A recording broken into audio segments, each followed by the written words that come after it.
1 কোটি কর্মসংস্থান তৈরির প্রতিশ্রুতি দিয়ে ক্ষমতায় এসেছে বিএনপি সরকার। অথচ বিএনপি সরকারের প্রথম 6 মাসে উল্টো বেকার হয়েছে 62,000 শ্রমিক এবং এখন পর্যন্ত নানা সংকটে বন্ধ হয়েছে অন্তত 95টি কারখানা। বাপ ভালো হলে ছেলে ভালো হবে, এটা যেমন সবসময় সত্যি হয় না, তেমনি রাষ্ট্রের ক্ষমতায় একের পর এক দুর্নীতিবাজ বসিয়ে সুশাসন আশা করাও যায় না। এই সরকারের কাছে আমাদের অনেক আশা ছিল।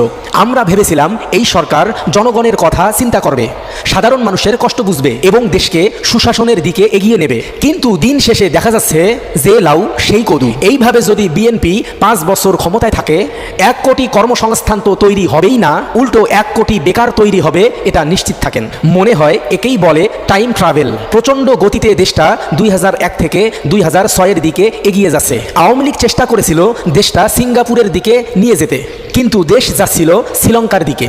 আর এখন একজন প্ল্যান নিয়ে আসছে দেশকে লন্ডনের দিকে নিয়ে যেতে, কিন্তু দেশ যাচ্ছে উগান্ডার দিকে। ছাগল দিয়ে যদি হাল চাষ করা যেত তাহলে আর মানুষ টাকা পয়সা খরচ করে গরু মহিষ কিনত না। বুঝলে বুঝপাতা, না বুঝলে তেজপাতা।